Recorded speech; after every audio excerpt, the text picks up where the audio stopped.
Question number 1। Goitre या excessive growth of thyroid gland cause by the deficiency of घेघा रोग या thyroid ग्रंथि की अत्यधिक वृद्धि किसकी कमी के कारण होता है। हमें ऑप्शन में दिया है दोस्तों आयोडीन, बी दिया है कैल्शियम, सी दिया है आयरन और डी दिया है पोटेशियम। दोस्तों जो है ग्वाइटर जो है आयोडीन की कमी के कारण होता है। आयोडीन आयोडीन काम क्या करता है। आयोडीन जो होता है थायरॉयड हार्मोन को बनाने में मदद करता है। और कैल्शियम जो है हमारे ब्लड क्लाट के लिए उपयोगी होता है। आयरन जो है हीमोग्लोबिन बनाने के लिए उपयोगी होता है। हीमोग्लोबिन बनाने के लिए उपयोगी होता है।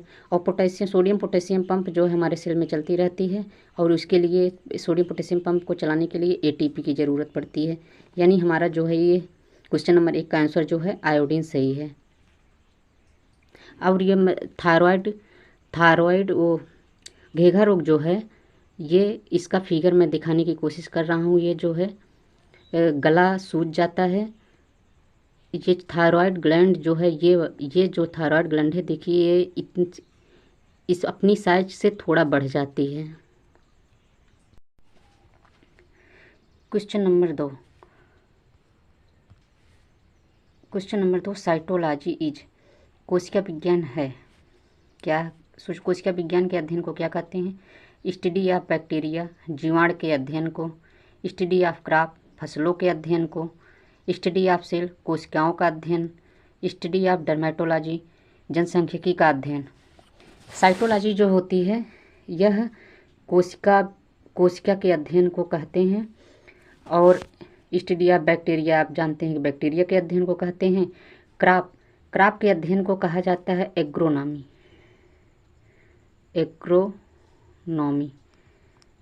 क्रॉप के अध्ययन को एग्रोनॉमी कहते हैं। स्टडी ऑफ डेमोग्राफी जनसंख्या के अध्ययन को कहते हैं। यानी कि जो हमारा आंसर जो है क्वेश्चन नंबर 2 का सी ऑप्शन सही है। Question number 3 the athlete foot disease athlete foot is caused by रोग एथलीट फुट किसके कारण होता है। ऑप्शन मुझे दिया हुआ है ए बैक्टीरिया, बी फंजाई, सी प्रोटोजोआ, डी वायरस।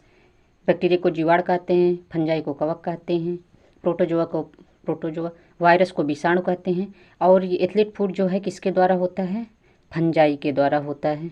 इसमें क्या होता है कि दोनों मतलब अंगुलियों के बीच में जो है पैर की अंगुलियों के बीच में खुजली होने लगती है और यह टच से स्किन के कांटेक्ट में आने से फैलता है।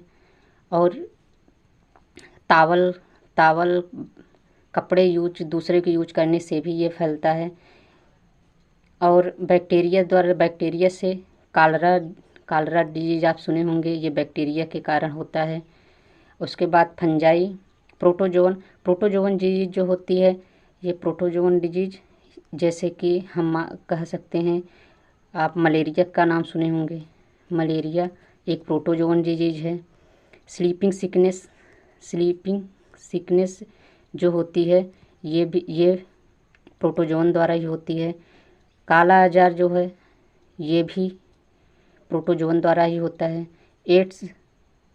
एड्स जो है वायरस द्वारा होता है। एड्स HIV एड्स और एड्स द्वारा वायरस द्वारा जो है कॉमन कोल्ड एक कॉमन बीमारी है। कॉमन कोल्ड भी वायरस द्वारा ही फैलता है। यानी हमारा ऑप्शन जो है एथलीट फुट जो है फंजाई सही है। Question number 4 blood is a या एन खून क्या है। एक कनेक्टिव टिश्यू है, संयोजी ऊतक, इपिथेलियल टिश्यू, उपकला ऊतक, बोथ ऑफ द अबव ऊपर के दोनों, या नन ऑफ द अबव इनमें से कोई नहीं। ब्लड जो होता है ये फ्लूइड कनेक्टिव टिश्यू कहलाता है। फ्लूइड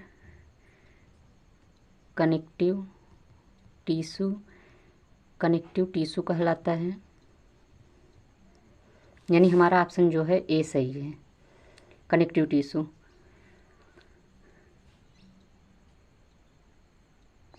कनेक्टिव टिश्यू में जो है कनेक्टिव टिश्यू कौन कौन होता है? ब्लड होता है, उसके बाद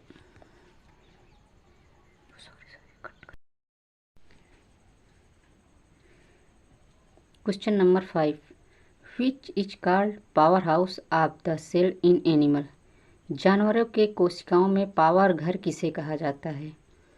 option number A cell wall कोशिका भित्ति को, न्यूक्लियस नाभिक को, माइटोकॉन्ड्रिया या फिर इंटायर सेल पूरी सेल को। पहली बात तो ये जान लीजिए कि पावर हाउस ऑफ सेल जो है माइटोकॉन्ड्रिया को कहा जाता है, यानी ऑप्शन नंबर सी जो है माइटोकॉन्ड्रिया को पावर हाउस ऑफ सेल कहा जाता है। माइटोकॉन्ड्रिया जो है प्लांट और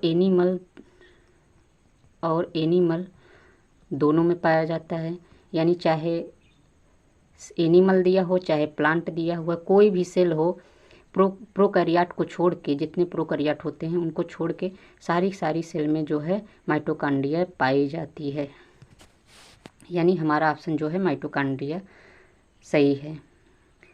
न्यूक्लियस जो है कमांडर ऑफ द सेल कहा जाता है, कमांडर ऑफ द सेल कहा जाता है।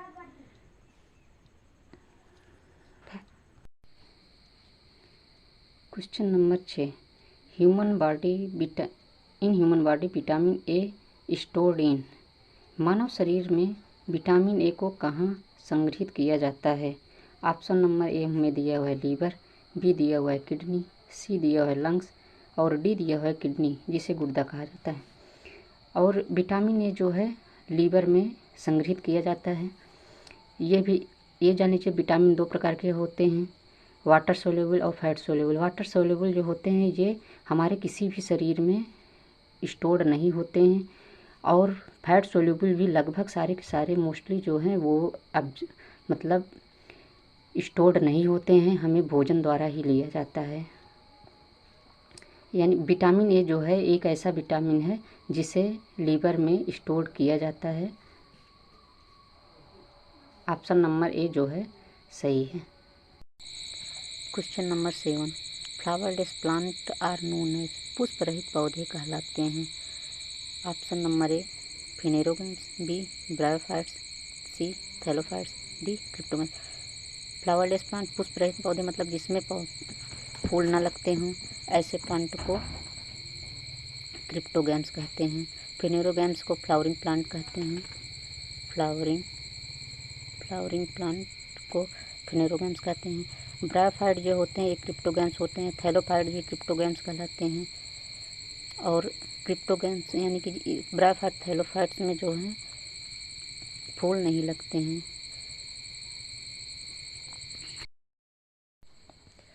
Question number 8, the average weight of human brain about. मानव मस्तिष्क का भार लगभग कितना होता है? हमें आप सोचिए, हमें ऑप्शन में दिया हुआ है 2.64 kg, 2.3 kg, 1.46 kg, 3 kg।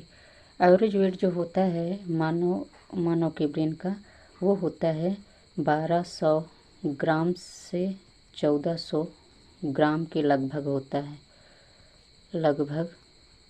होता है। इसके एवरेज में जो है हमारा ऑप्शन जो है सी सही होता है। एवरेज जो होता है, एवरेज भार जो ह्यूमन ब्रेन का होता है, औरतों से मेल के ब्रेन का भार जो होता है वो ज़्यादा होता है फीमेल की तुलना में। Question number 9, osteocytes are found in. Osteocyte कहाँ पाए जाते हैं? Option number A bone, B blood, C cartilage और डी लिम्फ। ओस्टियोसाइट जो होता है ओस्टियोलॉजी जो होती है बोन के अध्ययन को कहते हैं। तो ओस्टियोसाइट एक प्रकार की सेल होती है जो बोन में पाई जाती है। इरिथ्रोसाइट जो है ब्लड है, ल्यूकोसाइट ब्लड है, कार्टिलेज जो है स्पेशलाइज्ड कनेक्टिव टिश्यू है, लिम्फ जो है एक प्रकार का द्रव है जो नली में ना बह के शरीर सेल के बाहर पाया जाता है। लिम्फ, और ये लिम्फ जो होता है इसमें ही लिम्फोसाइट पाए जाते हैं। लिम्फोसाइट पाए जाते हैं जो इम्यून सिस्टम को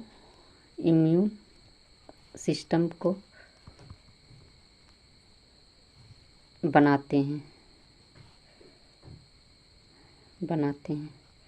यानी कि हमारा जो है ओस्टियोसाइट जो है बोन के अध्ययन बोन ओस्टियोसाइट जो है बोन में पाई जाती है। कार्टिलेज में जो है कॉन्ड्रोसाइट सेल पाई जाती है। कॉन्ड्रोसाइट सेल जो है बोन में पाई जाती है। इरिथ्रोसाइट ब्लड में पाई जाती है, रेड ब्लड सेल को कहते हैं। ल्यूकोसाइट जो है वाइट ब्लड सेल को कहते हैं। Question number 10, what do you call the study of fungi? कवक के अध्ययन को कहते हैं? पहला माइकोलॉजी, बी फाइकोलॉजी, सी पैरासाइटोलॉजी, डी बैक्टीरियोलॉजी। अब फंजाई के अध्ययन को जो है माइकोलॉजी कहा जाता है। फाइकोलॉजी जो है एल्गी के अध्ययन को कहते हैं। एल्गी के अध्ययन को फाइकोलॉजी कहते हैं। बैक्टीरिया के अध्ययन को बैक्टीरियोलॉजी कहते हैं। पैरासाइट के अध्ययन को पैरासाइटोलॉजी कहते हैं।